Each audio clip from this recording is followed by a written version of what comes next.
Vallahi Azərbaycan cəmiyyətinə düşmən lazım deyil. Bu cəmiyyəti ələ almaq, fikirlərindən döndərmək 2 vur 2-dir. Qonşumuz Ziba xala koronavirus dövründə nə qədər ona elədilərsə vaksin vura bilmədilər, istəmədi. Dedi ki, ətin, suyun, qazın, işığın cümbəcün qiymətinin artdığı bir vaxtda təbib müftə vaksin vurursa, bu işdə mütləq bir hoqqa var, nəsə bir əmma var. Son günlər cəmiyyətdə baş verənləri analiz etdikdə Ziba xalıya haqq qazandırıram. Bu cəmiyyətə nəsə olub? Yadınızdadırmı?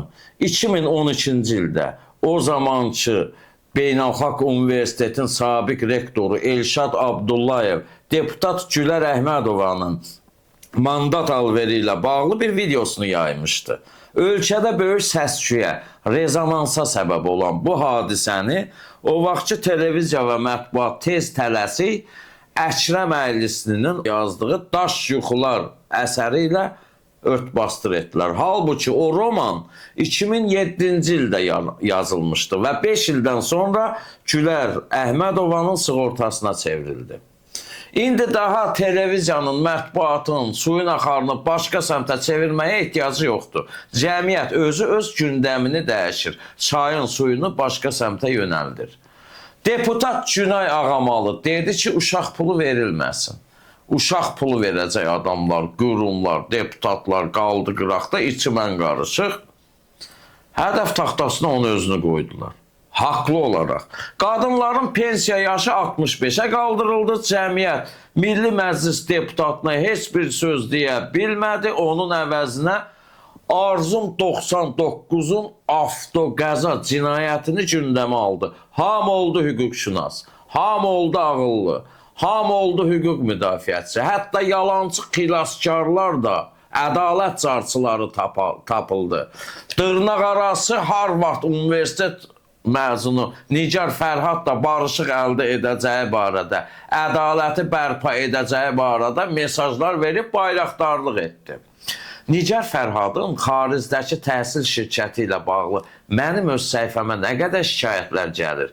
İşıqlandırmamışam, çünki hüquq mühafizə orqanlarını ötürmüşəm, dəqiq olub olmaması üçün və onlara bildirməyi tövsiyə etmişəm.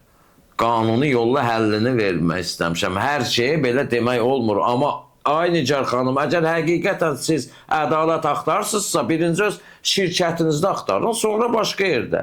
Hardasınız, neyinirsiniz bilinmir. Cəmaatın pulunu qaytarın.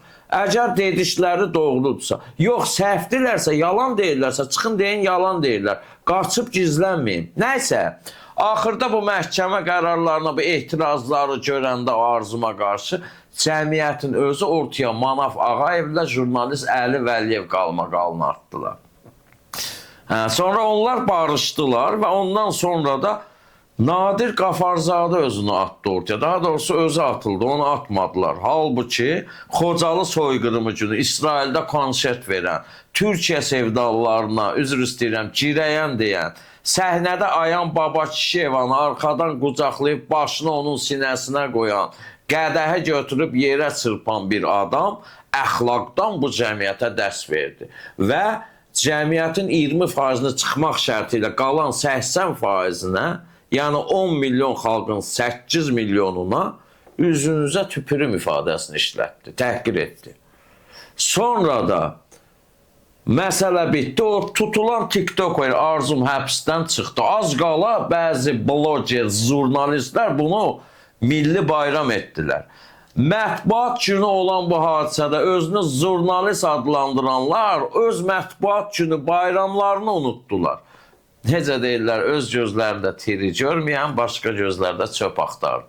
Sonra dedilər ki, aya bəs deməyəsiz, kəramət böyükçül yazıcı kəramətin nə qədər pulu var imiş, Azərbaycanın ən varlı adamlarından biriymiş, adamın 4 milyonluq obyektləri var.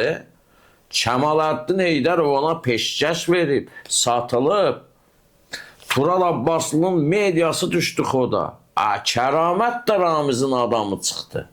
Kəramətin bilirsiniz nəyə xoşuma gəlir? Heç nə vecinə deyil. Ləzzət alır bu söhbətlərdən. Üzr istəyirəm, kayf tutur. O partiya mediası əməlli başlı ona mövzular verir. O da götürür restoran qabağında oynayıb rəqs edir ki, bəs milyonluq obyektimi yuyuram. Bunlar da dəli olurlar.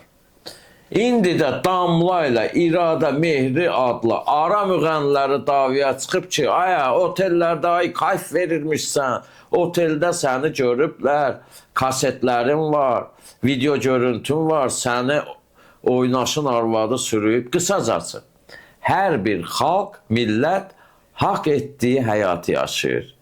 Yeməyini kəs, içməyini kəs, işığını kəs, qazını kəs, yolda təpəsinə bir yumruq vur, qulağının dibinə bir şillə vur, qapaz vur, vecin olmaz. Elə bu millətə baxıb ki, qurban olduğum Tanrı bizə velizarı göndərib ki, get Azərbaycan cəmiyyətinin başını qat. Allah Elçibəyə rəhmət eləsin. Vallah deyərdi, kef sizi. Əlinizə harda yazıq-yuzuq düşürsə, keçirsiniz cəngiyinizə. Sağdan da döşürsünüz, soldan da. Belə kef edir sizi. Allah rəhmət eləsin.